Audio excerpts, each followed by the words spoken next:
Hello everyone, welcome to my channel. I'm your friend Gabriel. Today I'm going to tell you an amazing story. But first, let me get comfortable. Tada! On a warm summer morning, the 1st of December 1948, the sun rose over Somerton Park Beach in South Australia. The gentle waves lapped the shore, a peaceful and ordinary scene. Yet lying against the seawall was a man. He was dressed impeccably in a suit and tie, his head resting against the wall as if he were merely sleeping. He appeared to be a man of some means, perhaps in his 40s, with a strong, athletic build. Passers-by had noticed him the previous evening, seemingly resting.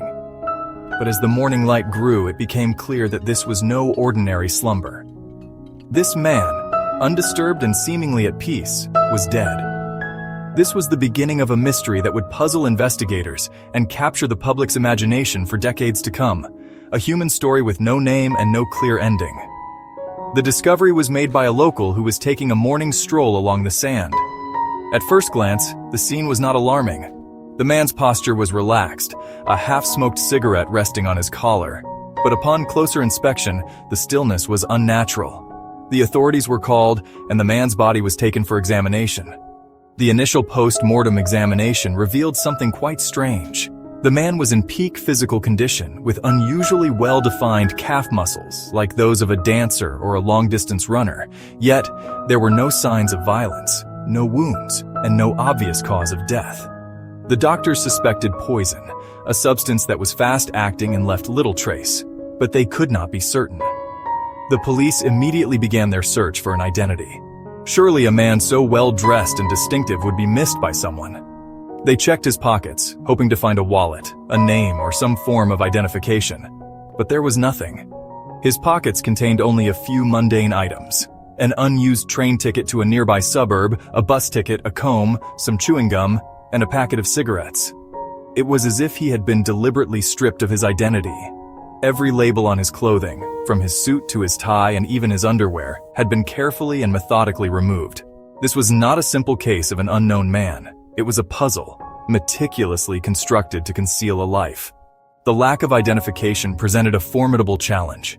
The police took the man's fingerprints and circulated them not just across Australia, but internationally.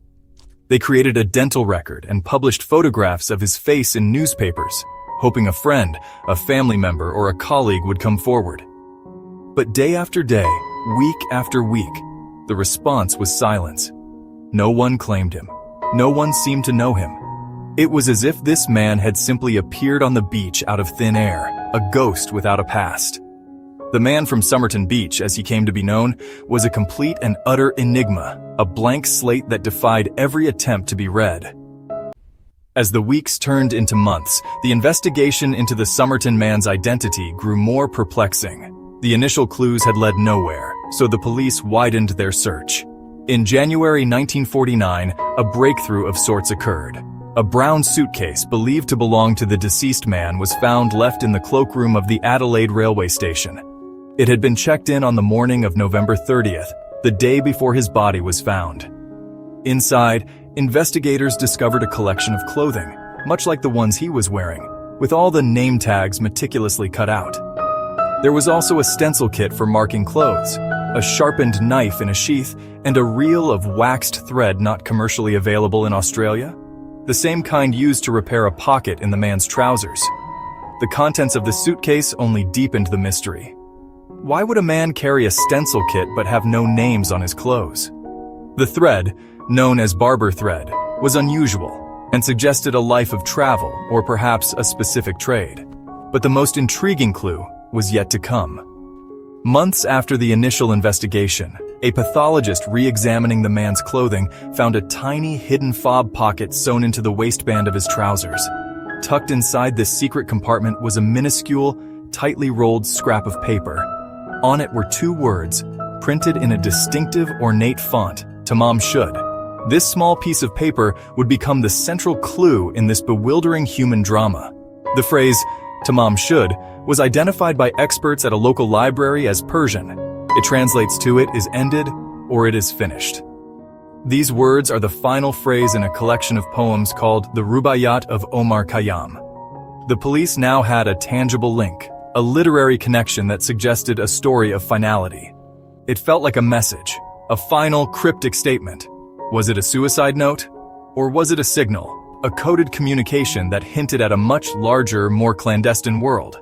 The discovery electrified the investigation and sent the police on a nationwide hunt for the specific book from which this tiny scrap had been torn. The search for the book was a monumental task, but the publicity surrounding the case eventually yielded a result.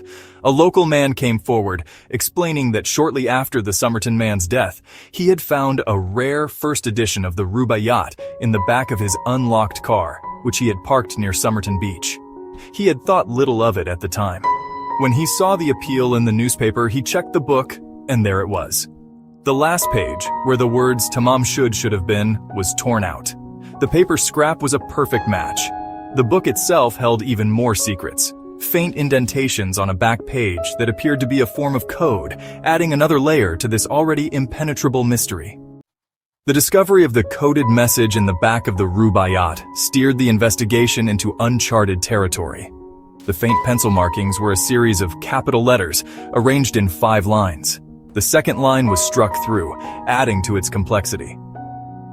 Top cryptographers from Australia's military and intelligence agencies were brought in to decipher it, but the message resisted all attempts at being unlocked. Its short length and seemingly random nature made it almost impossible to crack without a key. This strange, unbreakable code led to the most enduring and popular theory that the Somerton Man was a spy. The Cold War was in its infancy, and the world was a place of secrets and shadows. This theory gained considerable traction when considering the context of the time. Just a short distance from Adelaide was the Woomera Prohibited Area, a top-secret Anglo-Australian rocket testing range.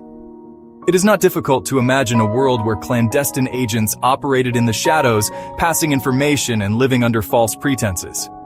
The man's incredible physical fitness, his lack of identification, the poison that left no trace, and the cryptic code all fit neatly into the narrative of espionage. Perhaps Tamám Shud was a signal that his mission was over, or a warning from an enemy. The struck-through line in the code could have been a mistake, or a deliberate feint. In the world of spies, nothing is ever as it seems. However, another, more personal theory also emerged from the pages of the Rubaiyat. Also found in the book was a telephone number, which led police to the doorstep of a young nurse who lived just a short walk from where the body was discovered. Her name was Jessica Thompson, though she was often referred to by the pseudonym Justine to protect her privacy. When shown a plaster cast of the dead man's face and chest, she reacted with intense distress, appearing almost faint, but she denied knowing him. She did, however, admit to having once owned a copy of the Rubaiyat, which she had given to a man named Alfred Boxall, an army lieutenant she had known during the Second World War. This new lead seemed promising. Could the Somerton Man be Alfred Boxall? The police certainly thought so. But their hopes were dashed when they located Boxall, alive and well in Sydney. He even had his copy of the Rubaiyat, a different edition, complete with Jessica's inscription to him inside. The connection to Justine remained a tantalizing piece of the puzzle. She was evasive in her interviews and seemed to know more than she was willing to reveal. Some have speculated that the Somerton Man was a former lover, perhaps the father of her son, who had come to see her one last time. His death, in this version of the story, was not an act of espionage, but a tragedy of lost love and despair. For over 70 years, the identity of the Somerton Man remained one of the world's most profound, unsolved mysteries. He was buried in Adelaide's West Terrace Cemetery in 1949, under a simple headstone that read, "Here lies the unknown man who was found at Somerton Beach." Despite the plaster cast of his bust being sent around the world and countless articles written about his case, his name remained elusive.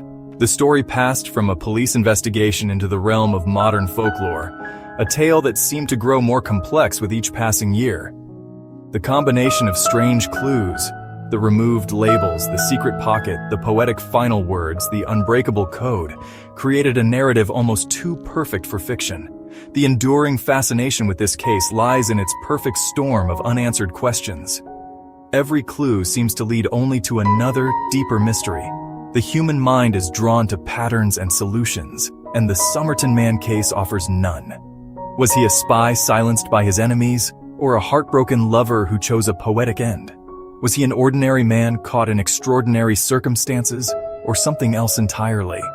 The lack of a definitive answer allows for endless speculation, letting us project our own narratives onto the blank canvas of his life. He is a symbol of the unknown, a reminder that some stories may never be fully told, and that some secrets are carried to the grave. In recent years, modern science has offered a new glimmer of hope. In 2021, after decades of debate, the Somerton Man's body was exhumed. The hope was that advances in DNA technology could finally provide the answer that eluded investigators in the 1940s. A few hairs found trapped in the plaster mask were used to build a genealogical profile. In 2022, a researcher claimed to have used this DNA to identify the man as Carl Charles Webb, an electrical engineer and instrument maker from Melbourne. This potential identification has opened up new avenues of inquiry, linking him to a family and a life. Yet, even with a name, the central questions remain. Why was he in Adelaide? And how did he die? The possible unmasking of the Somerton Man does not diminish the power of his story. For many, he will always be the man on the beach, a figure of international intrigue. His tale captures a universal human curiosity about the unknown and the hidden lives of others. It speaks to our desire to solve puzzles and to bring order to chaos. The story of the Somerton Man, whether he is Carl Webb or an unknown stranger, is a powerful testament to the enduring nature of a great mystery. It reminds us that even in a world of constant information, some individuals can simply vanish, leaving behind only questions and the haunting finality of two small words. Tamám Shud. If you enjoyed this video, please subscribe for more mysteries and stories. Hit the bell icon so you never miss an update.